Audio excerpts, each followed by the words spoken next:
ਵਾਹਿਗੁਰੂ ਜੀ ਕਾ ਖਾਲਸਾ ਵਾਹਿਗੁਰੂ ਜੀ ਕੀ ਫਤਿਹ। TV84 ਦੇ ਸਾਰੇ ਦਰਸ਼ਕ ਤੇ ਸਰੋਤੇ ਜਿਹੜੇ ਸਾਡੇ ਨਾਲ ਨਾਰਥ ਅਮਰੀਕਾ ਦੇ ਵਿੱਚੋਂ ਜੁੜੇ ਹੋਏ ਆ ਜਾਂ ਫਿਰ ਸੋਸ਼ਲ ਮੀਡੀਆ ਦੇ ਰਾਹੀਂ ਸਾਨੂੰ ਦੁਨੀਆ ਭਰ ਦੇ ਵਿੱਚ ਦੇਖ ਰਹੇ ਆ, ਉਹਨਾਂ ਸਾਰਿਆਂ ਦਾ ਮੈਂ ਅਮਰਵੀਰ ਸਿੰਘ ਅੱਜ ਇਸ ਪ੍ਰੋਗਰਾਮ ਦੇ ਵਿੱਚ ਤਹਿ ਦਿਲੋਂ ਸਵਾਗਤ ਕਰਦਾ। ਵਿਊਅਰਸ, ਅੱਜ ਅਸੀਂ ਭਾਰਤ ਤੇ ਪਾਕਿਸਤਾਨ ਦੇ ਜਿਹੜੇ ਸਬੰਧ ਹੈਗੇ ਆ ਉਹਨਾਂ ਬਾਰੇ ਗੱਲਬਾਤ ਕਰਾਂਗੇ, ਖਾਸ ਤੌਰ ਤੇ ਜਦੋਂ ਕਰਤਾਰਪੁਰ ਕੋਰੀਡੋਰ ਦਾ ਮਸਲਾ ਉੱਠਿਆ ਤੇ ਫਿਰ ਪਾਕਿਸਤਾਨ ਵੱਲੋਂ ਕਿਵੇਂ ਇਨੀਸ਼ੀਏਟ ਕੀਤਾ ਗਿਆ ਤੇ 28 ਨਵੰਬਰ ਨੂੰ ਜਿਹੜਾ ਹੈਗਾ ਉਹਨਾਂ ਵੱਲੋਂ ਜਿਹੜੀ ਸੰਘੇ ਬੁਨਿਆਦ ਅਸੀਂ ਫਾਊਂਡੇਸ਼ਨ ਸਟੋਨ ਕਰਤਾਰਪੁਰ ਕੋਰੀਡੋਰ ਦੀ ਉਧਰ ਪਾਕਿਸਤਾਨੀ ਸਾਈਡ ਤੇ ਰੱਖਣ ਦਾ ਐਲਾਨ ਕੀਤਾ ਗਿਆ ਤੇ ਫਿਰ ਨਾਲ ਹੀ ਜਦੋਂ ਅਸੀਂ ਦੇਖਿਆ ਵੀ ਇੰਡੀਆ ਵੱਲੋਂ ਵੀ ਇੰਡੀਅਨ ਗਵਰਨਮੈਂਟ ਵੱਲੋਂ ਵੀ ਸੇਮ ਉਸੇ ਲੀਹ ਦੇ ਉੱਤੇ ਚੱਲਦਿਆਂ ਜਿਹੜਾ ਬਾਬੇ ਬਕਾਲੇ ਦੇ ਵਿੱਚ ਉਹ ਤੋਂ 2 ਦਿਨ ਪਹਿਲਾਂ ਸਮਾਗਮ ਕਰਨ ਦਾ ਐਲਾਨ ਕੀਤਾ ਗਿਆ ਤੇ ਹੁਣ ਜਿਹੜੀ ਗੱਲਬਾਤ ਹੈਗੀ ਹੈ ਇਹਨੂੰ ਅਮਲੀ ਜਾਮਾ ਪਹਿਨਾਉਣ ਦੇ ਵੱਲ ਨੂੰ ਚੱਲ ਰਹੀ ਹੈ। ਪਾਕਿਸਤਾਨ ਵੱਲੋਂ ਇੰਡੀਆ ਨੂੰ ਪ੍ਰਪੋਜ਼ਲਸ ਵੀ ਭੇਜੇ ਗਏ ਆ, ਜਿਹੜਾ ਇੱਕ ਰੋਡ ਮੈਪ ਅਸੀਂ ਕਹਿ ਸਕਦੇ ਹਾਂ ਵੀ ਕਰਤਾਰਪੁਰ ਕੋਰੀਡੋਰ ਜਦੋਂ ਹੋਂਦ ਦੇ ਵਿੱਚ ਆਵੇਗਾ ਤਾਂ ਉਹਦੇ ਵਿੱਚ ਕੀ ਹੋਵੇਗਾ। ਸੋ ਇਸ ਕਦਮ ਦੇ ਨਾਲ ਜਿਹੜੀ ਨਵੀਂ ਪਾਕਿਸਤਾਨ ਦੀ ਗਵਰਨਮੈਂਟ ਹੋਂਦ ਦੇ ਵਿੱਚ ਆਈ ਹੈਗੀ ਹੈ, ਇਮਰਾਨ ਖਾਨ ਜਦੋਂ ਦੇ ਪ੍ਰਧਾਨ ਮੰਤਰੀ ਬਣੇ ਨੇ ਉਹਨਾਂ ਦਾ ਵੀ ਰਵੱਈਆ ਇਹ ਰਿਹਾ ਕਿ ਇੰਡੀਆ ਦੇ ਨਾਲ ਜਿਹੜੇ ਸਾਡੇ ਰਿਲੇਸ਼ਨਸ ਹੈਗੇ ਆ ਉਹ ਅਸੀਂ ਸੁਧਾਰੀਏ। ਉਹ ਭਾਵੇਂ ਕਸ਼ਮੀਰ ਦਾ ਇਸ਼ੂ ਹੋਵੇ ਜਾਂ ਅਦਰਵਾਈਜ਼ ਜਿਹੜੀਆਂ ਬਾਇਲੇਟਰਲ ਸਾਰੀਆਂ ਟਾਕਸ ਹੈਗੀਆਂ ਨੇ, ਸੰਧੀਆਂ ਹੈਗੀਆਂ ਨੇ ਜਾਂ ਅਦਰਵਾਈਜ਼ ਜਿਹੜੇ ਰਿਲੇਸ਼ਨਸ ਹੈਗੇ ਆ ਉਹਨਾਂ ਨੂੰ ਕਿਵੇਂ ਬਿਹਤਰ ਕੀਤਾ ਜਾ ਸਕਦਾ, ਸੁਧਾਰਿਆ ਜਾ ਸਕਦਾ, ਉਹਦੇ ਤੇ ਉਹਨਾਂ ਨੇ ਕੰਮ ਕੀਤਾ। ਪਰ ਉਹਨਾਂ ਦਾ ਕਿਤੇ ਨਾ ਕਿਤੇ ਇਹ ਵੀ ਕਹਿਣਾ ਹੈਗਾ, ਡਾਇਰੈਕਟਲੀ ਉਹਨਾਂ ਨੇ ਇੰਟਰਵਿਊਜ਼ ਦੇ ਵਿੱਚ ਕਿਹਾ ਵੀ ਇੰਡੀਅਨ ਗਵਰਨਮੈਂਟ ਵੱਲੋਂ ਸਾਨੂੰ ਉਵੇਂ ਦਾ ਰਿਸਪੌਂਸ, ਵਾਰਮ ਵੈਲਕਮ ਨਹੀਂ ਮਿਲ ਰਿਹਾ, ਬਲਕਿ ਉਹਨਾਂ ਨੇ ਸਾਡੇ ਜਿਹੜੇ ਇਨੀਸ਼ੀਏਟਿਵਸ ਹੈਗੇ ਆ ਉਹਨਾਂ ਨੂੰ ਨਕਾਰਿਆ।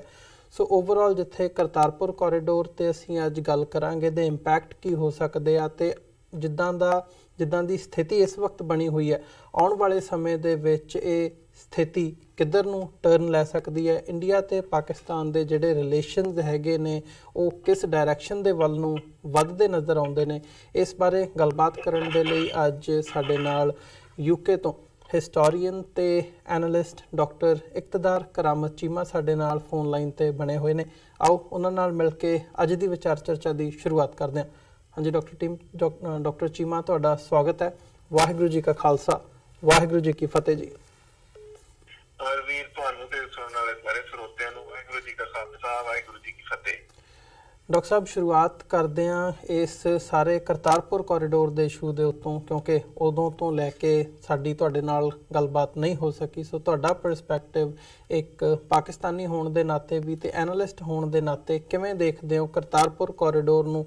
ਪਹਿਲਾਂ ਫਰਸਟ ਬਾਏ ਫਰਸਟ ਜੇ ਜਾਣਾ ਹੋਵੇ ਸਿੱਖਾਂ ਤੇ ਮੁਸਲਮਾਨਾਂ ਦੀ ਜਾਂ ਦੋਵੇਂ ਪੰਜਾਬਾਂ ਦੀ ਆਪਸੀ ਸਾਂਝ ਦੇ ਮੁਤਲਕ ਤੇ ਨਾਲ ਹੀ ਇੰਡੀਆ ਤੇ ਪਾਕਿਸਤਾਨ ਦੇ ਜਿਹੜੇ ਰਿਲੇਸ਼ਨਸ ਹੈਗੇ ਆ ਉਸ ਸੰਦਰਭ ਦੇ ਵਿੱਚ। ਅਮਰਵੀਰ, ਸਭ ਤੋਂ ਪਹਿਲਾਂ ਤਾਂ ਮੈਂ ਜਿਹੜਾ ਸਿੱਖ ਮੁਸਲਿਮ ਭਾਈਚਾਰਾ ਵਾ ਜਿਹਦਾ ਸੈਂਚੁਰੀਜ਼ ਤੋਂ ਚੱਲਿਆ ਆ ਰਿਹਾ ਹੈ ਉਹ ਤੇ ਥੋੜੀ ਜਿਹੀ ਗੱਲ ਕਰਨਾ ਚਾਹਾਂਗਾ।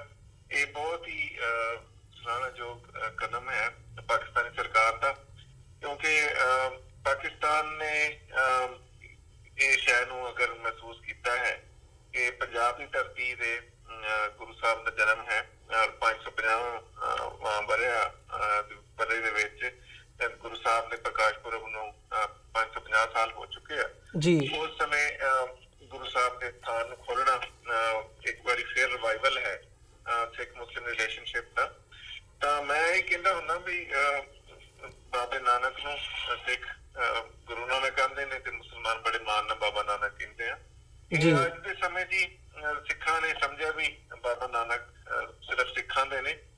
ਬਹੁਤ ਸਮੇਂ ਤੱਕ ਤਾਂ ਮੁਸਲਮਾਨ ਵੀ ਉਹਨਾਂ ਨੂੰ ਆਪਣੇ ਸਮਝਦੇ ਰਹੇ, ਹੁਣ ਵੀ ਸਮਝਦੇ ਨੇ। ਮੈਂ ਅਕਸਰ ਰਿਕਾਰਡ ਕਰਦਾ ਹੁੰਦਾ ਕਿ ਪਾਰਟੀਸ਼ਨ ਤੋਂ ਪਹਿਲਾਂ ਆਮ ਲੋਕ ਕਹਿੰਦੇ ਫਿਰਦੇ ਸੀ ਬਾਬਾ ਨਾਨਕ ਸ਼ਾਹ ਫਕੀਰ, ਮੁਸਲਮਾਨਾਂ ਦਾ ਸਿੱਖਾਂ ਦਾ ਗੁਰੂ, ਮੁਸਲਮਾਨਾਂ ਦਾ ਪੀਰ। ਫਿਰ ਗੁਰੂ ਨਾਨਕ ਨੂੰ ਪਾਕਿਸਤਾਨ ਦੇ ਸ਼ਾਇਰ ਮਸ਼ਰਿਕ ਹਕੀਮੁਲ ਉਮਤ ਅਲਾਮਾ ਇਕਬਾਲ ਰਹਿਮਤੁल्लाह ਅਲੈਹ ਨੇ ਇੱਕ ਬਹੁਤ ਹੀ ਤਗੜਾ ਟ੍ਰਿਬਿਊਟ, ਮੈਂ ਸਮਝਦਾ ਕਿ ਗੁਰੂ ਨਾਨਕ ਦੇ ਬਾਰੇ ਜਿਸ ਤਰ੍ਹਾਂ ਦਾ ਟ੍ਰਿਬਿਊਟ ਇਕਬਾਲ ਨੇ ਦਿੱਤਾ ਹੈ ਉਸ ਤਰ੍ਹਾਂ ਦਾ ਕੋਈ ਸਿੱਖ ਵੀ ਸ਼ਾਇਦ ਨਹੀਂ ਲਿਖ ਸਕਿਆ। ਇਕਬਾਲ ਨੇ ਬੜੀ ਸੋਹਣੀ, ਮੈਂ ਉਹ ਪੜ੍ਹਨਾ ਵੀ ਚਾਹਾਂਗਾ ਜੀ ਜ਼ਰੂਰ ਸਰੋਤਿਆਂ ਨੂੰ। ਇਕਬਾਲ ਨੇ ਬੜੀ ਸੋਹਣੀ ਨਾਨਕ ਨਾਂ ਦੀ ਇੱਕ ਨਜ਼ਮ ਲਿਖੀ ਤੇ ਉਹਨਾਂ ਨੇ ਕਿਹਾ ਕਿ कौम ने पैगाम गौतम की जरा की, कदर पहचानी ना अपने गोहरे यकदा ना की। सो इलामा इकबाल गल शुरू करते हैं गौतम बुद्ध ਤੋਂ ਵੀ, ਉਹ ਵੀ ਇਸ ਧਰਤੀ ਤੇ ਆਇਆ ਸੀ ਹਿੰਦੁਸਤਾਨ ਦੀ, ਪਰ ਇੱਥੇ ਦੇ ਲੋਕਾਂ ਨੇ ਉਹਦੀ ਕਦਰ ਨਹੀਂ ਕੀਤੀ। आप बदकिस्मत रहे आवाज़ हक से बेखबर, गाफिल अपने फल की शहरीनी से होता है शजर। आशकार उसने किया जो जिंदगी का राज था, हिंद को लेकिन खाली फलसफे पर नाज था। शमे हक से जो मुनव्वर हो ये वो महफिल न थी, बारिश रहमत हुई लेकिन जमीन काबिल न थी। आह शूदर के लिए हिंदुस्तान गमखाना है, दर्द इंसान से इस बस्ती का दिल बेगाना है। ब्राह्मण सरशार अब तक मैं बिंदार में, शमे गौतम जल रही है महफिले अगियार में। ये सारा कॉन्टेक्स्ट दस रहे बुद्धिज्म ਦਾ ਜੀ। ਇਹਨਾਂ ਨੇ ਇਸ ਤੋਂ ਪਹਿਲਾਂ ਬੋਧੀ ਧਰਮ ਇੱਥੇ ਆਇਆ, ਉਹਦੀ ਕੋਈ ਕਦਰ ਨਹੀਂ ਕੀਤੀ ਗਈ। ਗੌਤਮ ਬੁੱਧੀ ਨੂੰ ਇੱਕ ਪਾਸੇ ਕਰ ਦਿੱਤਾ ਔਰ ਸਿਰਫ ਇਹਨਾਂ ਬ੍ਰਾਹਮਣਾਂ ਨੂੰ ਆਪਣੇ ਜਿਹੜਾ ਖਿਆਲੋ ਖਾਬ ਜਿਹੜੀ ਦੁਨੀਆ ਫਲਸਫਾ ਤੇ ਹਿੰਦੂ ਮਾਈਥੋਲੋਜੀ ਦੀਆਂ ਚੀਜ਼ਾਂ ਨੇ ਉਹਨਾਂ ਦੇ ਉੱਤੇ ਨਾਜ਼ ਸੀ। ਇਹਨਾਂ ਦਾ ਜਿਹੜਾ ਦਿਲ ਹੈ ਇਨਸਾਨ ਦੇ ਦਰ ਤੋਂ ਬਿਲਕੁਲ ਹੀ ਬੇਗਾਨਾ ਹੈ। ਉੱਥੇ ਫਿਰ ਅੱਗੇ ਇਕਬਾਲ ਨੇ ਗੁਰੂ ਸਾਹਿਬ ਦੇ ਬਾਰੇ ਲਿਖਿਆ, बुद्ध कदा फिर मुद्दत के बाद मगर रोशन हुआ, नूर इब्राहिम से आदर का घर रोशन हुआ। फिर उठी आखिर सदा तौहीद की पंजाब से, हिंद को एक मर्द कामिल ने जगाया ख्वाब से। और इत्थे इकबाल गुरु नानक नूं बहुत भारी ट्रिब्यूट पेश कर रहे हैं और जिहड़े साडे इब्राहिमिक फेथ ने जिहदे च ईसाईयत भी है, यहूदीयत भी है, इस्लाम भी है, उन्हां दे जिहड़े मोढी ने बानी ने हजरत इब्राहिम या प्रॉफिट इब्राहिम जिन्हां नूं अंग्रेजी कहा जांदा जी, उन्हां दी लाइफ नूं गुरु साहब दी लाइफ नाल कंपेयर करते हैं इकबाल कहंदे हैं, क्योंकि प्रॉफिट इब्राहिम एक अजिहे घर जन्मे जिथे उन्हां दे पिता, कुछ लोग उन्हां नूं चाचा कहंदे, कुछ कहंदे उन्हां दे पिता आज़र खुद बुत बनांदे सन। सो बुत बनाने वाले, बुत पूजन वाले घर च इब्राहिम पैदा होए। सो गुरु साहब दे प्रकाश नूं इकबाल ने बिल्कुल प्रॉफिट इब्राहिम ਜਿਹੜੇ ਤਿੰਨ ਵੱਡੇ ਧਰਮਾਂ ਦੇ ਮੋਢੀ ਨੇ ਉਹਨਾਂ ਦੇ ਨਾਲ ਕੰਪੇਅਰ ਕਰਕੇ ਕਹਿੰਦੇ ਵੀ ਜਿਸ ਤਰ੍ਹਾਂ ਉਹ ਬਹੁਤ ਪੂਜਣ ਵਾਲੇ ਦੇ ਘਰ ਪੈਦਾ ਹੋਏ ਸਨ, ਇਸ ਤਰ੍ਹਾਂ ਗੁਰੂ ਸਾਹਿਬ ਨੂੰ, ਇਸ ਤਰ੍ਹਾਂ ਗੁਰੂ ਸਾਹਿਬ ਜਿਹੜੇ ਨੇ ਉਹ ਇੱਥੇ ਪੰਜਾਬ ਦੇ ਜਨਮੇ ਨੇ ਤੇ ਉਹਨਾਂ ਨੇ ਤੌਹੀਦ ਦੀ ਯਾਨੀ ਇੱਕ ਓਂਕਾਰ ਦੀ, ਰੱਬ ਦੇ ਇੱਕ ਹੋਣ ਦੀ ਜਿਹੜੀ ਆਵਾਜ਼ ਹੈ ਉਹ ਫਿਰ ਪੰਜਾਬ 'ਚ ਬੁਲੰਦ ਕੀਤੀ ਹੈ ਤੇ ਹਿੰਦ ਦੀ ਧਰਤੀ ਨੂੰ ਇੱਕ ਮਰਦੇ ਕਾਮਲ ਉਹ ਹੁੰਦਾ ਜਿਹੜਾ ਰੱਬ ਦਾ ਬੰਦਾ ਹੋਵੇ ਜਿੱਥੇ ਲੋਕ ਉਂਗਲੀ ਨਾ ਚੁੱਕ ਸਕਣ, ਜਿਹੜੇ ਕਿਰਦਾਰ ਤੇ ਦਰਵੇਸ਼ ਸਿਰਫ ਦਰਵੇਸ਼ ਮਨ। ਸੋ ਗੁਰੂ ਸਾਹਿਬ ਨੂੰ ਏਡਾ ਵੱਡਾ ਟ੍ਰਿਬਿਊਟ ਇਕਬਾਲ ਨੇ ਪੇਸ਼ ਕੀਤਾ ਹੈ। ਸੋ ਆਪ ਦੇ 550 ਵਰੇ ਪ੍ਰਕਾਸ਼ ਪੁਰਬ ਦੇ ਉੱਤੇ ਇਹ ਇੱਕ ਬਹੁਤ ਹੀ ਇਤਿਹਾਸਕ ਜਿਹੜੀ ਹੈ ਇੱਕ ਉਪਰਾਲਾ ਹੈ ਔਰ ਉਹਦੇ ਚ ਖਾਸ ਚੀਜ਼ ਦੇਖਣ ਦੀ ਇਹ ਹੈ ਕਿ ਇਹਦੇ ਨਾਲ ਜਿਹੜਾ ਸਿੱਖ ਮੁਸਲਿਮ ਰਿਲੇਸ਼ਨਸ਼ਿਪ ਹੈ ਉਹ ਰਿਵਾਈਵ ਹੋ ਜਾਏਗਾ। ਇਹਨੂੰ ਆਮ ਤੌਰ ਤੇ ਅੱਜ ਕੱਲ ਜਿਹੜਾ ਹੈ ਉਹ ਇੰਡੀਆ ਪਾਕਿਸਤਾਨ ਦੇ ਰਿਲੇਸ਼ਨ ਦੇ ਵਾਸਤੇ ਵੀ ਕੋਟ ਕੀਤਾ ਜਾਂਦਾ ਕਿ ਉਹਦੇ ਨਾਲ ਚੰਗੇ ਹੋਣਗੇ ਜਿਹੜੇ ਯਕੀਨਨ ਹੋਣਗੇ, ਲੇਕਿਨ ਉਸ ਤੋਂ ਜ਼ਿਆਦਾ ਇਹ ਕਿ ਸਿੱਖਾਂ ਪ੍ਰਤੀ ਮੁਸਲਮਾਨਾਂ ਦਾ ਪਿਆਰ ਜਿਹੜਾ ਹੈ, ਹਾਲਾਂਕਿ ਪੰਜਾਬ ਦੀ ਬਹੁਤ ਘੱਟ ਵੱਟ ਹੋਈ, ਇੱਕ ਬਹੁਤ ਭੈੜਾ ਵਕਤ ਸੀ 47 ਦੇ ਵਕਤ ਦੋ ਕਮਿਊਨਿਟੀਆਂ ਜਿਹੜੀਆਂ ਹੈ ਉਹਨਾਂ ਨੂੰ ਤੈਸ਼ ਦਵਾ ਕੇ ਦੂਸਰੇ ਨਾਲ ਲੜਾਇਆ ਗਿਆ। ਪਰ ਇਤਿਹਾਸ ਤੁਸੀਂ ਦੇਖ ਲਓ ਕਿ ਪਹਿਲੇ ਪਾਤਸ਼ਾਹ ਗੁਰੂ ਨਾਨਕ ਦੇ ਨਾਲ ਤੁਹਾਨੂੰ ਭਾਈ ਮਰਦਾਨਾ, ਫਿਰ ਤੁਹਾਨੂੰ ਪੰਜਵੇਂ ਪਾਤਸ਼ਾਹ ਗੁਰੂ ਅਰਜਨ ਦੇਵ ਜੀ ਦੇ ਨਾਲ ਤੁਹਾਨੂੰ ਸਾਈਂ ਮੀਆਂ ਮੀਰ, ਫਿਰ ਪੀਰ ਬੁੱਧੂ ਸ਼ਾਹ, ਫਿਰ 10ਵੇਂ ਪਾਤਸ਼ਾਹ ਦੇ ਸਮੇਂ ਨਬੀ ਖਾਨ ਗਨੀ ਖਾਨ, ਉਹਨਾਂ ਨੂੰ ਆਪਣੇ ਪੁੱਤਰਾਂ ਤੋਂ ਜ਼ਿਆਦਾ ਪਿਆਰੇ ਔਰ ਗੁਰੂ ਸਾਹਿਬ ਨੂੰ 10ਵੇਂ ਪਾਤਸ਼ਾਹ ਨੂੰ ਜਿਹੜਾ ਚਮਕੌਰ ਦੀ ਗੜੀ ਚੋਂ ਕੱਢਣ ਵਾਲੇ ਮੁਸਲਮਾਨ ਉੱਚ ਦਾ ਪੀਰ ਬਣਾ ਕੇ। ਸੋ ਇਹ ਜਿਹੜਾ ਇੱਕ ਹਿਸਟੋਰਿਕ ਰਿਲੇਸ਼ਨਸ਼ਿਪ ਹੈ ਸਿੱਖਾਂ ਤੇ ਮੁਸਲਮਾਨਾਂ ਦਾ, ਉਹਦੇ ਰਿਵਾਈਵਲ ਲਈ ਇਹ ਬਹੁਤ ਸੋਹਣਾ ਉਪਰਾਲਾ ਹੈ ਜੀ। ਮੈਂ ਇਹ ਗੱਲ ਵੀ ਜ਼ਰੂਰ ਕਰਨਾ ਚਾਹਾਂਗਾ ਕਿ ਜਿਹੜੇ ਇਸ ਤਰ੍ਹਾਂ ਦੇ ਉਪਰਾਲੇ ਹੁੰਦੇ ਨੇ ਉਹ ਕਈ ਲੋਕ ਉਹਨੂੰ ਇੱਕ ਸ਼ਬਦਾਬਾਜ਼ੀ ਜਾਂ ਇੱਕ ਜਿਹੜਾ ਨਾ ਉਹ ਸਿਰਫ ਲੋਕਾਂ ਨੂੰ ਵਿਖਾਉਣ ਵਾਸਤੇ ਕੁਛ ਲੋਕ ਸਟੇਟਮੈਂਟਾਂ ਦੇ ਕੇ ਸਾਰਾ ਕ੍ਰੈਡਿਟ ਲੈਣ ਦੀ ਕੋਸ਼ਿਸ਼ ਕਰਦੇ ਨੇ। ਜਿਸ ਤਰ੍ਹਾਂ ਇੰਡੀਆ ਦੇ ਇੱਕ ਕਮੇਡੀਅਨ ਜਿਹੜੇ ਪਾਕਿਸਤਾਨ ਦੇ ਪ੍ਰਧਾਨ ਮੰਤਰੀ ਨਾਲ ਜਿਨ੍ਹਾਂ ਦੇ ਕੋਈ ਪਿਛਲੇ ਜ਼ਮਾਨੇ 'ਚ ਇੱਕ ਸੰਬੰਧ ਰਹੇ ਨੇ, ਉਹ ਅੱਜ ਕੱਲ੍ਹ ਬੜੀ ਬਹੁਤ ਚਰਚਾ 'ਚ ਨੇ ਤੇ ਬਹੁਤ ਸਾਰੇ ਕਿਉਂਕਿ ਸਾਡੇ ਪੰਜਾਬ ਦੇ ਲੋਕ ਬਹੁਤ ਹੀ ਸਾਦੇ ਨੇ ਤੇ ਉਹ ਸਮਝਦੇ ਨੇ ਕਿ ਕਿਸੇ ਇੱਕ ਬੰਦੇ ਦੇ ਉੱਥੇ ਜਾਣ ਨਾਲ ਜਾਂ ਸਟੇਟਮੈਂਟ ਦੇਣ ਨਾਲ ਇਹ ਸਾਰਾ ਕੁਝ ਹੋ ਗਿਆ। ਏਦਾਂ ਨਹੀਂ ਹੁੰਦਾ। ਏਡੇ ਵੱਡੇ ਕੰਮ ਜਦੋਂ ਹੁੰਦੇ ਨੇ ਤੇ ਉਹਦੇ ਪਿੱਛੇ ਕਈ ਸਾਲਾਂ ਦੀ ਤੇ ਕਈ ਬਹੁਤ ਸਾਰੇ ਲੋਕਾਂ ਦੀ ਜਿਹੜੇ ਗੁੰਮਨਾਮ ਸਿਪਾਹੀ ਹੁੰਦੇ ਨੇ ਉਹਨਾਂ ਦੀ ਮਿਹਨਤ ਸ਼ਾਮਿਲ ਹੁੰਦੀ ਹੈ। ਸੋ ਮੈਂ ਇਹ ਜ਼ਰੂਰ ਕਹਿਣਾ ਚਾਹਾਂਗਾ ਤੁਹਾਡੇ ਸਰੋਤਿਆਂ ਨੂੰ ਕਿ ਇਹ ਕਿਸੇ ਇੱਕ ਬੰਦੇ ਦਾ ਬਟਾਲਾ ਨਹੀਂ, ਨਾ ਹੀ ਇੱਕ ਅਚਨਚੇਤੀ ਹੋਇਆ ਹੈ। ਪਿਛਲੇ ਕਈ ਸਾਲਾਂ ਤੋਂ ਬਹੁਤ ਸਾਰੇ ਲੋਕ ਜਿਨ੍ਹਾਂ 'ਚ ਖੁਸ਼ ਹੋਣ ਇਸ ਦੁਨੀਆ 'ਚ ਵੀ ਨੇ, ਉਹਨਾਂ ਨੇ ਪਾਕਿਸਤਾਨ 'ਚ ਗੁਰਦੁਆਰਿਆਂ ਦੀ ਸਾਂਭ ਵਾਸਤੇ, ਪਾਕਿਸਤਾਨ ਨਾਲ ਸਿੱਖ ਕੌਮ ਦੇ ਸੰਬੰਧ ਬਣਾਉਣ ਲਈ ਬਹੁਤ ਕੰਮ ਕੀਤਾ ਹੈ। ਸਾਡੇ ਇੱਥੇ ਜਿਸ ਤਰ੍ਹਾਂ ਡਾਕਟਰ ਪ੍ਰੀਤਪਾਲ ਸਿੰਘ ਅਮਰੀਕਨ ਗੁਰਦੁਆਰਾ ਪ੍ਰਬੰਧਕ ਕਮੇਟੀ ਦੇ ਪ੍ਰਧਾਨ, ਉਹਨਾਂ ਨੇ ਪਾਕਿਸਤਾਨ 'ਚ ਗੁਰਦੁਆਰਿਆਂ ਦੀ ਸਾਂਭ ਤੇ ਸਾਂਭ-ਰੇਖ ਦਾ ਬਹੁਤ ਕੰਮ ਕੀਤਾ ਹੈ ਪਿਛਲੇ ਸਮੇਂ 'ਚ, ਔਰ ਪਾਕਿਸਤਾਨ ਸਰਕਾਰ ਨੂੰ ਵੀ, ਕਿਉਂਕਿ ਉਹ ਵਕਤ ਇਮਲਾਕ ਬੋਰਡ ਤੇ ਵੀ ਰਹੇ ਨੇ। ਬਹੁਤ ਪੁਰਾਣਾ ਸੀ ਇਹ ਖ਼ਾਬ ਜਿਹੜਾ ਹੁਣ ਪੂਰਾ ਹੋ ਰਿਹਾ ਹੈ। ਸੋ ਇਹ ਕਿਸੇ ਇੱਕ ਬੰਦੇ ਦੀ ਕੰਟਰੀਬਿਊਸ਼ਨ ਨਹੀਂ, ਇਹ ਬਹੁਤ ਸਾਰੇ ਲੋਕਾਂ ਦੀ ਕੰਟਰੀਬਿਊਸ਼ਨ ਹੈ।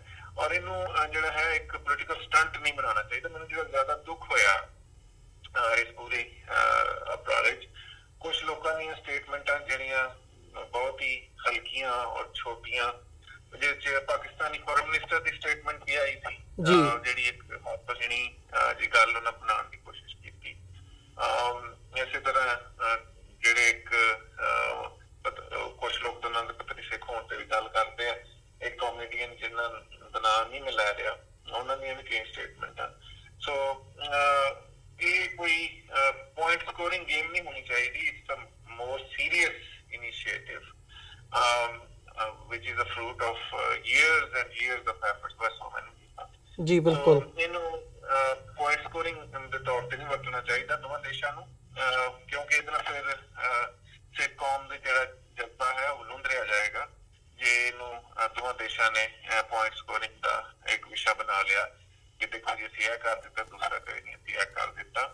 ਬਹਰਹਾਲ ਪਾਕਿਸਤਾਨ ਨੂੰ ਕ੍ਰੈਡਿਟ ਜਾਂਦਾ ਹੈ ਕਿ ਉਹਨਾਂ ਨੇ ਇਸ ਚੀਜ਼ ਨੂੰ ਸਮਝਿਆ ਕਿ ਪਾਕਿਸਤਾਨ ਲਈ ਇਹ ਗੱਲ ਮਾਣਯੋਗ ਹੈ ਕਿ ਉੱਥੇ ਗੁਰੂ ਸਾਹਿਬ ਦੇ ਜਨਮ ਉੱਥੇ ਹੋਇਆ, ਗੁਰੂ ਸਾਹਿਬ ਦਾ ਜਨਮ ਸਥਾਨ ਹੈ ਪਾਕਿਸਤਾਨ ਤੇ ਗੁਰੂ ਸਾਹਿਬ ਦਾ ਜੋਤੀ ਜੋਤ ਸਮਾਨ ਦਾ ਸਥਾਨ ਵੀ ਪਾਕਿਸਤਾਨ 'ਚ ਹੈ।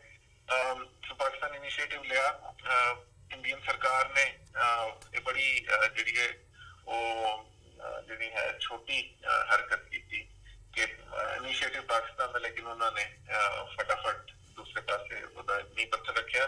ਪਰ ਸਾਨੂੰ ਖੁਸ਼ੀ ਇਸ ਚੀਜ਼ ਦੀ ਹੈ ਕਿ ਇਨੀਸ਼ੀਏਟਿਵ ਕਿਸੇ ਪਾਸੇ ਲੱਗ ਜਾਏ। ਮੈਨੂੰ ਫਿਰ ਵੀ ਖਤਰਾ ਰਹਿੰਦਾ ਹੈ ਕਿ ਇਹੋ ਜਿਹੀਆਂ ਚੀਜ਼ਾਂ ਜਿਹੜੀਆਂ ਨੇ ਉਹ ਕਈ ਵਾਰੀ ਜਿਹੜੇ ਨੇ ਸਿਆਸਤਦਾਨਾਂ ਦੀ ਸਿਆਸਤ ਦੀ ਨਜ਼ਰ ਹੋ ਜਾਂਦੀਆਂ ਨੇ।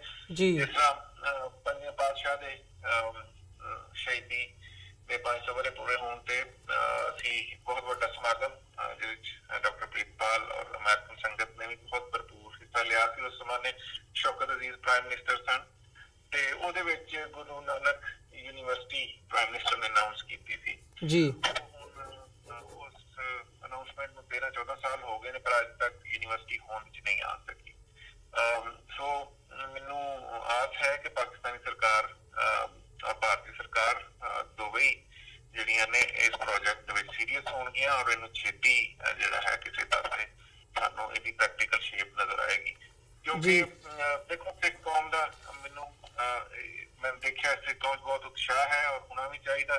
ਸਿੱਖਾਂ ਨੂੰ ਗੁਰੂ ਸਾਹਿਬ ਦੇ ਜੋਤੀ ਜੋਤ ਸਮਾਨ ਦਾ ਜਿਹੜਾ ਸਥਾਨ ਹੈ ਉਸ ਤੱਕ ਐਕਸੈਸ ਮਿਲੇਗੀ।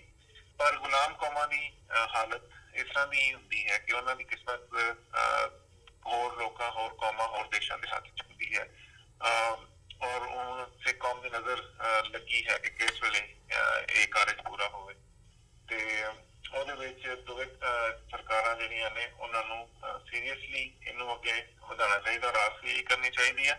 ਪਰ ਕਈ ਵਾਰੀ ਕੋਈ ਛੋਟਾ ਮੋਟਾ ਵਾਕਿਆ ਸਰਕਾਰਾਂ ਆਪ ਹੀ ਕਰਾ ਦਿੰਦੀਆਂ ਜਾਂ ਹੋ ਜਾਂਦਾ ਹੈ ਕਿ ਉਹਦੇ ਬਾਅਦ ਇਸ ਤਰ੍ਹਾਂ ਦੇ ਸਾਰੇ ਇਨੀਸ਼ੀਏਟਿਵ ਜਿਹੜੇ ਆ ਉਹ ਬਹਿ ਜਾਂਦੇ ਨੇ ਔਰ ਉਹ ਕਿਸੇ ਪਾਸੇ ਨਹੀਂ ਲੱਗਦੇ। ਖਾਸ ਤੌਰ ਤੇ ਜਿਹੜਾ ਭਾਰਤੀ ਰਵੱਈਆ ਰਿਹਾ ਪਾਕਿਸਤਾਨ ਪ੍ਰਤੀ ਕਿ ਉਹ ਕਿਸੇ ਕਿਸਮ ਦੇ ਡਾਇਲੌਗ ਪਾਕਿਸਤਾਨ ਅੰਗੇਜ ਨਹੀਂ ਹੋਣਾ ਚਾਹੁੰਦੇ। ਖਾਸ ਤੌਰ ਤੇ ਜਦੋਂ ਵੀ ਪਾਕਿਸਤਾਨ ਨੇ ਕੋਸ਼ਿਸ਼ ਕੀਤੀ ਹੈ ਪਿਛਲੇ ਸਮੇਂ 'ਚ ਔਨ ਰੈਕਰਡ ਹੈ ਕਿ ਡਾਇਲੌਗ ਕੀਤਾ ਜਾਵੇ ਔਰ ਜਿਹੜੀ ਵੀ ਉਸ ਖਿੱਤੇ ਦੀ ਸਮੱਸਿਆ ਹੈ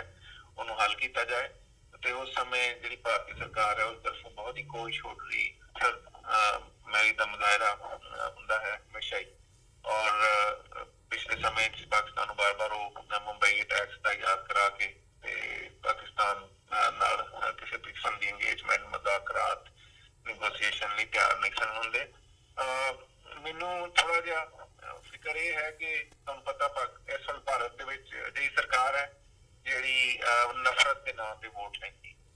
ਹੁਣ ਇਸ ਵੇਲੇ ਉਹਨਾਂ ਕੋਲ ਏਜੰਡਾ, ਤੁਸੀਂ ਇਹ ਦੇਖਿਆ ਜਿਹੜੇ ਹੁਣ ਸਟੇਟ ਇਲੈਕਸ਼ਨ ਪਿਛਲੇ ਦਿਨ ਇੰਡੀਆ 'ਚ ਹੋਏ ਨੇ, ਕੁਝ ਬੀਜੇਪੀ ਨੂੰ ਬਹੁਤ ਮੂੰਹ ਦੀ ਖਾਣੀ ਪਈ ਹੈ ਔਰ ਬਹੁਤ ਬੁਰੀ ਸ਼ਿਕਸਤ ਹੋਈ ਹੈ।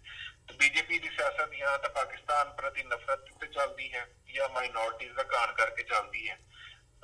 ਉਹਨਾਂ ਨੂੰ ਮਾਈਨੋਰਟੀਜ਼ ਦਾ ਜਿਹੜਾ ਉਹਨਾਂ ਨੇ ਘਾਣ ਕੀਤਾ ਹੈ ਆਪਣੇ ਇਸ ਪੂਰੇ ਪੀਰੀਅਡ 'ਚ, ਉਹਦੇ ਤੇ ਬਹੁਤ ਹੀ ਤੁਹਾਨੂੰ ਪਤਾ ਪੂਰੀ ਦੁਨੀਆ 'ਚ ਨਿੰਦਾ ਹੋਈ ਹੈ ਉਹਦੀ। ਔਰ ਪਾਕਿਸਤਾਨ ਹੁਣ ਉਹਨੂੰ ਕੋਈ ਮੌਕਾ ਦੇਣਾ ਨਹੀਂ ਚਾਹੁੰਦਾ ਕਿ ਜਿਹੜੀ ਇਸ ਵਕਤ ਬੀਜੇਪੀ ਦੀ ਇੱਕ ਫੇਲ ਸਰਕਾਰ ਹੈ ਜਿਹਨੇ ਭਾਰਤ ਨੂੰ ਪਿਛਲੇ 4-5 ਸਾਲਾਂ ਦੇ ਵਿੱਚ ਉਹਦੀ ਇਕੋਨਮੀ ਦਾ ਸਤਿਆਨਾਸ਼ ਕੀਤਾ ਹੈ। ਔਰ ਮੈਂ ਸਮਝਦਾ ਹਾਂ ਕਿ ਤੁਸੀਂ ਅੰਕੜੇ ਵੀ ਲਵੋ, ਜਿਹੜੇ ਇੰਟਰਨੈਸ਼ਨਲ ਐਨਾਲਿਸਟ ਨੇ ਉਹ ਵੀ ਇਸ ਚੀਜ਼ ਨਾਲ ਹੁਣ ਸਹਿਮਤ ਨੇ ਕਿ ਬੀਜੇਪੀ ਸਰਕਾਰ ਦੇ ਹੇਠ ਭਾਰਤ ਦਾ ਕੋਈ ਭਲਾ ਨਹੀਂ ਹੋਇਆ, ਬਲਕਿ ਭਾਰਤੀ ਲੋਕਾਂ ਦਾ ਬਹੁਤ ਨੁਕਸਾਨ ਹੋਇਆ ਇਕਨੋਮਿਕਲੀ। ਔਰ ਜਿਹੜਾ ਮੁਲਕ ਦਾ ਇਮੇਜ ਹੈ ਓਵਰਆਲ ਇੱਕ ਡਾਈਵਰਸ ਇੰਡੀਅਨ ਸੋਸਾਇਟੀ ਦਾ, ਉਹ ਵੀ ਬਹੁਤ ਜ਼ਿਆਦਾ ਡਿਸਟੋਰਟ ਹੋਇਆ। ਸੋ ਕੋਈ ਪਤਾ ਨਹੀਂ ਕਿ ਇਹ ਪ੍ਰੋਜੈਕਟ ਪੂਰਾ ਹੋਣ ਤੋਂ ਪਹਿਲਾਂ ਹੀ ਕੋਈ ਨਾ ਕੋਈ, ਰੱਬ ਨਾ ਕਰੇ ਪਰ ਕੋਈ ਪਤਾ ਨਹੀਂ ਹੁੰਦਾ, ਕੋਈ ਅਜਿਹਾ ਵਾਕਿਆ ਕਰ ਦਿੱਤਾ ਜਾਵੇ ਜਿਹਦੇ ਨਾਲ ਫਿਰ ਇਹ ਪ੍ਰੋਜੈਕਟ ਜਿਹੜਾ ਖਟਾਈ 'ਚ ਪੈ ਜਾਏ। ਪਰ ਆਸ ਹੀ ਰੱਖਣੀ ਚਾਹੀਦੀ ਹੈ ਵੀ ਇਹ ਸਿਰੇ ਚੜੇਗਾ। ਜੀ ਬਿਲਕੁਲ ਇਹ ਗੱਲ ਜੀ ਬਿਲਕੁਲ ਡਾਕਟਰ ਚੀਮਾ, ਜਿਵੇਂ ਤੁਸੀਂ ਗੱਲ ਕੀਤੀ ਹੈ, ਆਸ ਵੀ ਇਹੀ ਹੈਗੀ ਹੈ ਤੇ ਉਮੀਦ ਵੀ ਇਹੀ ਹੈਗੀ ਹੈ ਕਿ ਆਉਣ ਵਾਲੇ ਸਮੇਂ ਦੇ ਵਿੱਚ ਜਿਹੜਾ ਅਮਲੀ ਜਾਮਾ ਇਸ ਪ੍ਰੋਜੈਕਟ ਨੂੰ ਪਹਿਨਾਇਆ ਜਾਵੇਗਾ ਤੇ ਜਿਹੜੀ ਇਹ ਜਿਵੇਂ ਤੁਸੀਂ ਸਿੱਖਾਂ ਤੇ ਮੁਸਲਮਾਨਾਂ ਦੀ ਆਪਸੀ ਸਾਂਝ ਦੀ ਗੱਲ ਕੀਤੀ ਹੈ ਦੋਵੇਂ ਪੰਜਾਬਾਂ ਦੀ, ਉਹ ਹੋਰ ਵੀ ਅੱਗੇ ਵਧੇਗੀ ਇਸ ਪ੍ਰੋਜੈਕਟ ਦੇ ਨਾਲ। ਜਦੋਂ ਸਿੱਖ ਦੁਨੀਆ ਭਰ ਦੇ ਵਿੱਚੋਂ ਤੇ ਪੰਜਾਬ ਦੇ ਵਿੱਚੋਂ ਵੀ ਪਾਕਿਸਤਾਨ ਦੇ ਵਿੱਚ ਜਾਣਗੇ, ਸੋ ਹੋਰ ਵੀ ਜਿਹੜੀ ਇਹ ਕੰਸੋਲੀਡੇਟ ਹੋਵੇਗੀ ਆਪਸੀ ਸਾਂਝ। ਪਰ ਜਿੱਥੇ ਤੁਸੀਂ ਭਾਰਤ ਤੇ ਪਾਕਿਸਤਾਨ ਦੇ ਆਪਸੀ ਸਬੰਧਾਂ ਦੀ ਗੱਲ ਕੀਤੀ ਹੈ, ਉੱਥੇ ਜਿਸ ਹਿਸਾਬ ਨਾਲ ਪਾਕਿਸਤਾਨ ਨੇ ਇਨੀਸ਼ੀਏਟ ਕੀਤਾ ਜਾਂ ਉਹਨਾਂ ਨੇ ਇਹ ਸਾਰੇ ਪਾਰਟ ਨੂੰ ਲੀਡ ਕੀਤਾ, ਪਰ ਉਵੇਂ ਦਾ ਰਿਸਪੌਂਸ ਨਹੀਂ ਇੰਡੀਆ ਵੱਲੋਂ ਮਿਲਿਆ ਹੈਗਾ। ਤੁਸੀਂ ਵੀ ਕਿਹਾ ਵੀ ਕੋਲਡ ਸ਼ੋਲਡਰ ਜਿਹੜਾ ਹੈਗਾ ਹਮੇਸ਼ਾ ਇੰਡੀਅਨ ਸਾਈਡ ਵੱਲੋਂ ਦਿੱਤਾ ਜਾਂਦਾ ਹੈ। ਤੇ ਇਮਰਾਨ ਖਾਨ ਦੀ ਜਿੰਨਾ ਕੁ ਮੀਡੀਆ ਦੇ ਵਿੱਚ ਆਇਆ ਹੈਗਾ, ਜੋ ਉਹਨਾਂ ਦੇ ਇੰਟਰਵਿਊਜ਼ ਹੋਏ ਨੇ, ਉਹਨਾਂ ਨੇ ਹਮੇਸ਼ਾ ਇਸ ਚੀਜ਼ ਨੂੰ ਤਰਜੀਹ ਦਿੱਤੀ ਹੈ ਕਿ ਅਸੀਂ ਦੋਵੇਂ ਨਿਊਕਲੀਅਰ ਵਾਰਹੈਡਸ ਸਾਡੇ ਕੋਲ ਹੈਗੇ ਆ ਤੇ ਜੇ ਵਾਰ ਹੁੰਦੀ ਹੈ ਉਹ ਸੁਸਾਈਡ ਹੋਵੇਗਾ। ਸੋ ਕਸ਼ਮੀਰ ਦਾ ਮਸਲਾ ਵੀ ਤੇ ਅਦਰਵਾਈਜ਼ ਵੀ ਸਾਡੇ ਜਿਹੜੇ ਸਬੰਧ ਹੈਗੇ ਆ ਉਹ ਸੁਧਰਨੇ ਚਾਹੀਦੇ ਨੇ। ਪਰ ਕੀ ਕਾਰਨ ਹੈ ਕਿ ਭਾਰਤ ਦੀ ਸਰਕਾਰ ਵੱਲੋਂ ਅਜਿਹਾ ਇਨੀਸ਼ੀਏਟ ਜਾਂ ਉਹਦਾ ਉਸੇ ਸਪਿਰਿਟ ਦੇ ਵਿੱਚ ਉਹਨੂੰ ਰਿਸਪੌਂਡ ਵੀ ਨਹੀਂ ਕੀਤਾ ਜਾਂਦਾ? ਅਮਰਵੀਰ, ਮੈਂ ਇਹ ਗੱਲ ਪਹਿਲੇ ਵੀ ਕਈ ਵਾਰੀ ਤੁਹਾਡੇ ਸ਼ੋਅ 'ਚ ਕੀਤੀ ਹੈ ਕਿ ਪਾਕਿਸਤਾਨ ਦਾ ਫੋਰਚੂਨੇਟਲੀ ਇਹ ਨਹੀਂ ਕਿ ਮੈਂ ਉਸ ਧਰਤੀ ਤੇ ਜਨਮਿਆ ਹਾਂ ਜਾਂ ਮੇਰਾ ਉਹ ਕੰਟਰੀ ਆਫ ਓਰੀਜਨ ਹੈ। ਤੁਸੀਂ ਇਹ ਦੇਖਿਆ ਹੋਣਾ ਕਿ ਪਾਕਿਸਤਾਨ ਦੇ ਵਿੱਚ ਕੋਈ ਵੀ ਸਿਆਸਤਦਾਨ ਭਾਰਤ ਵਿਰੋਧੀ ਨਾਰਾ ਲਾ ਕੇ ਵੋਟ ਨਹੀਂ ਲੈਂਦਾ। ਨਾ ਹੀ ਪਾਕਿਸਤਾਨ ਦੇ ਲੋਕ ਇਸ ਗੱਲ ਤੇ ਕਿਸੇ ਨੂੰ ਵੋਟ ਦਿੰਦੇ ਨੇ ਕਿ ਤੁਸੀਂ ਭਾਰਤ ਨੂੰ ਤਬਾਹ ਕਰਨਾ ਹੈ ਜਾਂ ਪਾਕਿਸਤਾਨ ਦੀ ਜਿਹੜੀ ਘੱਟ ਗਿਣਤੀਆਂ ਵੱਧਦੀਆਂ ਹਨ ਉਹਨਾਂ ਦਾ ਘਾਣ ਕਰਨਾ ਹੈ ਤਾਂ ਅਸੀਂ ਤੁਹਾਨੂੰ ਵੋਟ ਦੇਵਾਂਗੇ। ਇਹ ਪਾਕਿਸਤਾਨ ਇਸ ਮਾਮਲੇ 'ਚ ਬੜਾ ਖੁਸ਼ਕਿਸਮਤ ਹੈ ਕਿ ਪਾਕਿਸਤਾਨ 'ਚ ਕੋਈ ਵੀ ਪਾਰਟੀ ਜਿਹੜੀ ਹੈ ਉਹ ਭਾਵੇਂ ਆਪੋਜੀਸ਼ਨ ਦੀ ਕੋਈ ਪਾਰਟੀ ਹੋਵੇ ਜਾਂ ਸਰਕਾਰ 'ਚ ਕੋਈ ਪਾਰਟੀ ਹੋਵੇ, ਕੋਈ ਵੀ ਕਿਸੇ ਦੇ ਵੀ ਮੈਨੀਫੈਸਟੋ 'ਚ ਜਾਂ ਜਿਹੜੀਆਂ ਸਪੀਚਿਸ ਹੁੰਦੀਆਂ ਨੇ ਮੇਨ ਸਟ੍ਰੀਮ ਪਾਰਟੀ ਦੀਆਂ, ਉਹਦੇ 'ਚ ਕੋਈ ਭਾਰਤ ਵਿਰੋਧੀ, ਭਾਰਤ ਨੂੰ ਨਸ਼ਟ ਕਰਨਾ, ਭਾਰਤ ਤੇ ਤਬਾਹੀ ਦਾ ਜਾਂ ਉੱਥੇ ਇਸ ਤਰ੍ਹਾਂ ਦੀ ਕੋਈ ਸਿਆਸਤ ਨਹੀਂ ਹੁੰਦੀ। ਪਰ ਜਿਹਨਾਂ ਦਾ ਪਾਕਿਸਤਾਨ ਬਣਿਆ ਹੈ, ਭਾਰਤ ਨੂੰ ਪਾਕਿਸਤਾਨ ਫੋਬੀਆ ਹੈ। ਖਾਸ ਤੌਰ ਤੇ ਬੀਜੇਪੀ ਦਾ ਹਮੇਸ਼ਾ ਵੋਟ ਜਿਹੜੀ ਹੈ, ਤੁਹਾਨੂੰ ਵੀ ਪਤਾ ਪਾਪੂਲਰ ਵੋਟ ਜਿਹੜਾ ਉਹਨਾਂ ਦਾ ਹੁੰਦਾ, ਜਿਸ ਤਰ੍ਹਾਂ ਆਪਾਂ ਪਹਿਲਾਂ ਗੱਲ ਕਰ ਰਹੇ ਸੀ, ਉਹ ਹੁੰਦਾ ਪਾਕਿਸਤਾਨ ਵਿਰੋਧੀ ਨਾਅਰਿਆਂ ਦੇ ਉੱਤੇ। ਭਾਰਤ ਦੇ ਸਿੱਧੇ ਸਾਦੇ ਗਰੀਬ ਲੋਕ ਜਿਹੜੇ ਜਿਨ੍ਹਾਂ ਨੂੰ ਰੋਟੀ ਖਾਣ ਨੂੰ ਨਹੀਂ ਪਾਕਿਸਤਾਨੀ ਲੋਕਾਂ ਦੀ ਤਰ੍ਹਾਂ, ਉਹਨਾਂ ਨੂੰ ਇਸ ਭੂਤ ਚੱਕਰ 'ਚ ਪਾ ਕੇ ਕਿ ਸਾਡਾ ਦੁਸ਼ਮਣ ਬੈਠਾ, ਉਹ ਆਤੰਕਵਾਦ ਸਾਡੇ ਮੁਲਕ 'ਚ ਫੈਲਾ ਰਿਹਾ, ਉੱਥੋਂ ਆਤੰਕੀ ਆ ਰਹੇ ਨੇ। ਕੁਛ ਮੈਂ ਭਾਰਤੀ ਚੈਨਲ ਦੇਖਣਾ, ਉਹ ਇੰਨੀ ਯੈਲੋ ਜਰਨਲਿਜ਼ਮ ਔਰ ਸੈਂਸੇਸ਼ਨਲਿਜ਼ਮ ਇੰਨਾ ਕਿ ਉੱਥੇ ਪਿਛਲੇ ਦਿਨਾਂ ਮੈਂ ਦੇਖ ਰਿਹਾ ਸੀ ਕਿ 2 ਨੌਜਵਾਨ ਪਾਕਿਸਤਾਨੀ ਬੋਰਡਰ ਤੇ ਖੜੇ ਸੀ, ਉਹਨਾਂ ਨੇ ਖਬਰ ਚਲਾ ਦਿੱਤੀ ਕਿ ਇੱਥੇ ਦਾਖਲ ਹੋ ਗਏ ਨੇ ਨਾਲ। ਉਸ ਤਰ੍ਹਾਂ ਦੇ ਲੋਕ ਸਾਰਾ ਦਿਨ ਉਹ ਜਿਹੜੀ ਹੈ ਇਸ ਤਰ੍ਹਾਂ ਦੀਆਂ ਸਨਸਨੀਖੇਜ਼ ਖਬਰਾਂ ਸੁਣਦੇ ਨੇ ਤੇ ਫਿਰ ਜਦ ਪਾਕਿਸਤਾਨ ਵਿਰੋਧੀ ਨਾਅਰੇ ਲਾਉਂਦੇ ਨੇ ਭਾਰਤੀ ਲੀਡਰ, ਖਾਸ ਤੌਰ ਤੇ ਜਿਹੜੀ ਉੱਥੇ ਪਾਰਟੀ ਸਰਕਾਰ ਬਣਾਈ ਉਹਨਾਂ ਦਾ ਤੇ ਏਜੰਡਾ ਹੀ ਪਾਕਿਸਤਾਨ ਵਿਰੋਧੀ ਨਾਅਰੇ ਲਾਣਾ ਔਰ ਨਫ਼ਰਤ ਦੀ ਸਿਆਸਤ ਕਰਕੇ ਵੋਟ ਲੈਣਾ ਹੈ। ਸੋ ਉਹਨਾਂ ਦੇ ਇਲੈਕਸ਼ਨ ਕਿਉਂਕਿ ਨੇੜੇ ਆ ਰਹੇ ਨੇ, ਇਸ ਵਾਸਤੇ ਉਹ ਇਸ ਸਮੇਂ ਕੋਈ ਜਿਹੜਾ ਹੈ ਬਹੁਤ ਜ਼ਿਆਦਾ ਵਾਰਮ ਔਰ ਬਹੁਤ ਜ਼ਿਆਦਾ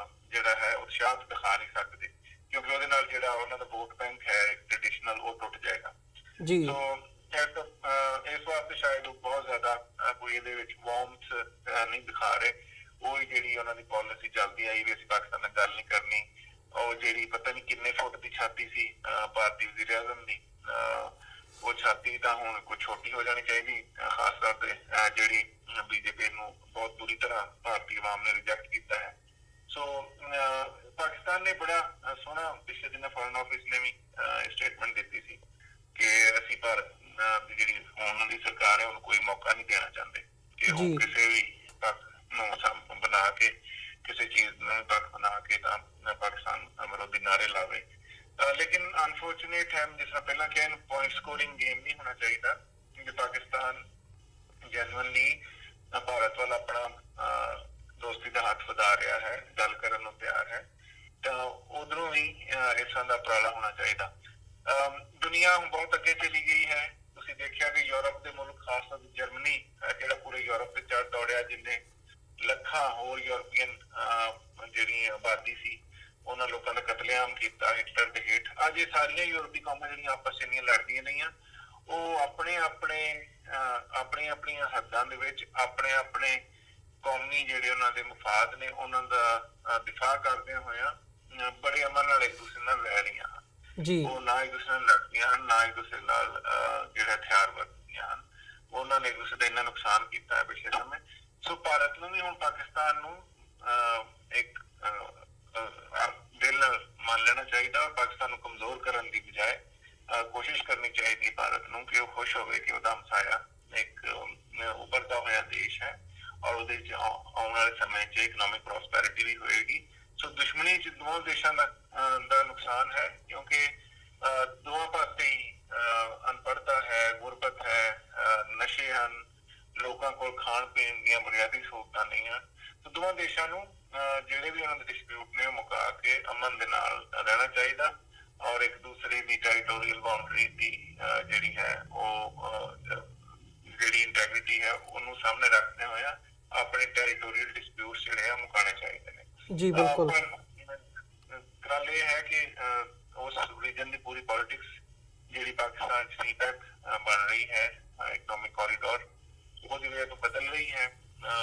ਚਾਈਨਾ ਦਾ ਵੀ ਇਹ, ਕਿਉਂਕਿ ਪਾਕਿਸਤਾਨੀ ਫੋਰਨ ਪਾਲਿਸੀ ਤੇ ਹਮੇਸ਼ਾ ਕਿਸੇ ਹੋਰ ਮੁਲਕ ਦਾ ਬਹੁਤ ਜ਼ਿਆਦਾ ਇਨਫਲੂਐਂਸ ਰਹਿੰਦਾ ਹੈ। ਕਿਸੇ ਸਮੇਂ ਬਹੁਤ ਜ਼ਿਆਦਾ ਇਨਫਲੂਐਂਸ ਅਮਰੀਕਾ ਦਾ ਸੀ, ਹੁਣ ਪਾਕਿਸਤਾਨੀ ਫੋਰਨ ਪਾਲਿਸੀ ਤੇ ਅਸਲ ਚਾਈਨਾ ਦਾ ਬਹੁਤ ਇਨਫਲੂਐਂਸ ਹੈ। ਪਰ ਚਾਈਨਾ ਯਕੀਨਨ ਇਹ ਨਹੀਂ ਚਾਹੇਗਾ ਕਿ ਉਹਨੇ ਟ੍ਰਿਲੀਅਨਸ ਆਫ ਡਾਲਰਸ ਇਨਵੈਸਟ ਕੀਤੇ ਨੇ ਪਾਕਿਸਤਾਨ 'ਚ ਤੇ ਪਾਕਿਸਤਾਨ ਦੇ ਵਿੱਚ ਜਿਹੜਾ ਨਾ ਇੱਕ ਕੰਸਿਸਟੈਂਟ ਇੱਕ ਨੈਸ਼ਨਲ ਸਿਕਿਉਰਿਟੀ ਥ੍ਰੈਟ ਭਾਰਤ ਦੀ ਤਰਫੋਂ ਰਵੇ, ਦੋਵਾਂ ਦੇਸ਼ਾਂ ਦੇ ਵਿੱਚ ਜੰਗ ਦਾ ਖਤਰਾ ਰਹੇ। ਸੋ ਚਾਈਨਾ ਵੀ ਯਕੀਨਨ ਇੰਟਰਸਟਿਡ ਹੈ ਕਿ ਜਿਹੜਾ ਹੈ ਉਹ ਡਿਸਪਿਊਟ ਖਤਮ ਹੋਵੇ, ਰਿਜ਼ੋਲਵ ਹੋ ਜਾਣ। ਤੇ ਮੈਂ ਤਾਂ ਬੜੀ ਵਾਰੀ ਕਿਹਾ, ਪਤਾ ਨਹੀਂ ਕੁਛ ਭਾਰਤੀ ਮੂਲ ਦੇ ਲੋਕਾਂ ਨੂੰ, ਭਾਰਤ ਦੀ ਸਰਕਾਰ ਨੂੰ, ਜੇ ਮੇਰਾ ਇੰਟਰਵਿਊ ਮੈਨੂੰ ਅੰਦਾਜ਼ਾ ਹੈ ਸੁਣਦੇ ਹੋਣਗੇ, ਜੇ ਤੁਸੀਂ ਪਾਕਿਸਤਾਨ ਨਾਲ ਤੁਸੀਂ ਹਮਸਾਈ ਬਦਲਨੇ ਆ, ਤੁਹਾਡੀ ਇਹਨਾਂ ਨਾਲ ਨਹੀਂ ਗੁਜ਼ਾਰਾ ਔਰ ਇਹ ਤੁਹਾਡੇ ਬਾਰਡਰਾਂ ਨੂੰ ਇਨਫਿਲਟਰੇਟ ਕਰਦੇ ਨੇ, ਤੇ ਤੁਸੀਂ ਇਹਨਾਂ ਦੇ ਨਾਲ ਬਾਰਡਰ ਹੀ ਵੱਖਰੇ ਕਰ ਲਓ। ਇੱਕ ਖਾਲਿਸਤਾਨ ਬਣ ਜਾਏ ਅਗਰ, ਜਾਂ ਜਿੱਥੇ ਸਿੱਖ ਪਾਪੂਲੇਸ਼ਨ ਵੱਸਦੀ ਹੈ, ਕਸ਼ਮੀਰੀ ਜਿਹੜੇ ਹਨ ਉਹਨਾਂ ਨੂੰ ਆਟੋਨਮੀ ਮਿਲ ਜਾਏ ਤੇ ਭਾਰਤ ਔਰ ਪਾਕਿਸਤਾਨ ਦਾ ਬਾਰਡਰ ਜਿਹੜਾ ਹੈ ਉਹ ਬਹੁਤ ਵੱਖਰਾ ਹੋ ਜਾਏ। ਦਰਮਿਆਨ ਚ ਬਫਰ ਸਟੇਟ ਆ ਜਾਣਗੀਆਂ ਜਿਹਦੇ ਨਾਲ ਜਿਹੜਾ ਹੈ ਉਹ ਬਹੁਤ ਸਾਰੇ ਜਿਹੜੇ ਇਸ਼ੂ ਨੇ, ਰੀਜਨਲ ਡਿਸਪਿਊਟਸ ਨੇ, ਉਹ ਖਤਮ ਹੋ ਜਾਣਗੇ। ਇਹਨੂੰ ਸ਼ਾਇਦ ਇਹ ਗੱਲ ਕੁਛ ਲੋਕਾਂ ਨੂੰ ਪਸੰਦ ਨਾ ਆਵੇ, ਪਰ ਜੇ ਤੁਸੀਂ ਖਿੱਤੇ 'ਚ ਅਮਨ ਚਾਹੁੰਦੇ ਹੋ ਔਰ ਦੋਵਾਂ ਦੇਸ਼ਾਂ ਨੇ ਇੰਨੇ ਸਾਲ ਤੱਕ ਇੱਕ ਦੂਸਰੇ ਨਾਲ ਦੋਸਤੀ ਨਹੀਂ ਕਰ ਸਕੇ ਔਰ ਇੱਕ ਦੂਸਰੇ ਨੂੰ ਚੰਗਾ ਨੇਬਰ ਨਹੀਂ ਸਮਝਦੇ ਆਪਣਾ, ਖਾਸ ਤੌਰ ਤੇ ਭਾਰਤ ਨਹੀਂ ਸਮਝਦਾ, ਤੇ ਉਹਨਾਂ ਨੂੰ ਚਾਹੀਦਾ ਕਿ ਦਰਮਿਆਨ ਇੱਕ ਜਿਹੜੀਆਂ ਬਫਰ ਸਟੇਟਸ ਨੇ ਬਣਾ ਕੇ ਉਸ ਖਿੱਤੇ ਦੇ ਵਿੱਚ ਅਮਨ ਕਾਇਮ ਕਰਨ। ਮੈਂ ਤੇ ਇਹੀ ਸਲਾਹ ਦੇਵਾਂਗਾ। ਜੀ ਬਿਲਕੁਲ ਡਾਕਟਰ ਸਾਹਿਬ, ਮੇਰਾ ਇਵੈਂਚੁਅਲੀ ਕੁਐਸਚਨ ਵੀ ਇਹੀ ਸੀਗਾ ਅਖੀਰਲਾ, ਜਿਹਦਾ ਤੁਸੀਂ ਜਵਾਬ ਪਹਿਲਾਂ ਹੀ ਦੇ ਦਿੱਤਾ ਕਿ ਜਿੱਥੇ ਆਪਸੀ ਸਾਂਝ ਦੀ ਇਹ ਦੋਵੇਂ ਪੰਜਾਬਾਂ ਦੀ ਗੱਲ ਤੁਰਦੀ ਹੈ, ਜਿਹੜਾ ਇੰਡੀਆ ਦਾ ਰਵੱਈਆ ਹੈਗਾ ਕਿਤੇ ਨਾ ਕਿਤੇ ਸਾਰੇ ਪਾਰਟ ਨੂੰ ਨੁਕਸਾਨ ਕਰਦਾ, ਅਤੇ ਕਰਤਾਰਪੁਰ ਕੋਰੀਡੋਰ ਦੇ ਉੱਤੇ ਵੀ ਜਿਹੜਾ ਸਵਾਲੀਆ ਨਿਸ਼ਾਨ ਹੈਗਾ ਉਹ ਲੱਗਦਾ ਜਿੱਦਾਂ ਦਾ ਰਵੱਈਆ ਹੈਗਾ। ਸੋ ਇਵੈਂਚੁਅਲੀ ਗੱਲ ਕਿੱਧਰ ਨੂੰ ਜਾਂਦੀ ਨਜ਼ਰ ਆਉਂਦੀ ਹੈ। ਸੋ ਅੱਜ ਦੇ ਸ਼ੋਅ ਦੇ ਵਿੱਚ ਅਸੀਂ ਇੱਥੇ ਹੀ ਤੁਹਾਡੇ ਕੋਲੋਂ ਇਜਾਜ਼ਤ ਚਾਹਾਂਗੇ। ਬਹੁਤ ਬਹੁਤ ਤੁਹਾਡਾ ਧੰਨਵਾਦ, ਤੁਸੀਂ ਆਪਣਾ ਸਮਾਂ ਕੱਢਿਆ ਤੇ ਸਾਡੇ ਨਾਲ ਵਿਚਾਰਾਂ ਦੀ ਸਾਂਝ ਪਾਈ ਹੈ, ਇਹ ਸਾਰੇ ਇਸ਼ੂ ਦੇ ਉੱਤੇ ਫਤਿਹ ਦੀ ਸਾਂਝ ਪਾਈ ਹੈ ਜੀ। ਅੰਤ ਦੇ ਵਿੱਚ ਵਾਹਿਗੁਰੂ ਜੀ ਕਾ ਖਾਲਸਾ, ਵਾਹਿਗੁਰੂ ਜੀ ਕੀ ਫਤਿਹ। ਵਾਹਿਗੁਰੂ ਜੀ ਕਾ ਖਾਲਸਾ, ਵਾਹਿਗੁਰੂ ਜੀ ਕੀ ਫਤਿਹ। ਵਿਊਅਰਸ, ਉਮੀਦ ਕਰਦੇ ਹਾਂ ਕਿ ਜਿਹੜੀ ਅੱਜ ਦੀ ਸਾਡੀ ਇਹ ਸਾਰੀ ਗੱਲਬਾਤ ਸੀ ਇੰਗਲੈਂਡ ਤੋਂ, UK ਤੋਂ ਹਿਸਟੋਰੀਅਨ ਤੇ ਐਨਾਲਿਸਟ ਡਾਕਟਰ ਇਕਤਦਾਰ ਕਰਾਮਤ ਚੀਮਾ ਹੋਰਾਂ ਦੇ ਨਾਲ ਇਹ ਤੁਹਾਨੂੰ ਜ਼ਰੂਰ ਪਸੰਦ ਆਈ ਹੋਵੇਗੀ। ਸੋ ਅੱਜ ਦੇ ਸ਼ੋਅ ਦੇ ਵਿੱਚ ਇੱਥੇ ਹੀ ਤੁਹਾਨੂੰ ਅਸੀਂ ਸ਼ੋਅ ਦੀ ਸਮਾਪਤੀ ਕਰਦੇ ਹਾਂ। ਦੁਬਾਰਾ ਫਿਰ ਅਗਲੇ ਹਫਤੇ ਸੋਮਵਾਰ ਨੂੰ ਤੁਹਾਡੇ ਨਾਲ ਮੁਲਾਕਾਤ ਹੋਵੇਗੀ। ਤਦ ਤੱਕ ਲਈ ਇਜਾਜ਼ਤ ਦਿਓ ਜੀ। ਵਾਹਿਗੁਰੂ ਜੀ ਕਾ ਖਾਲਸਾ, ਵਾਹਿਗੁਰੂ ਜੀ ਕੀ ਫਤਿਹ।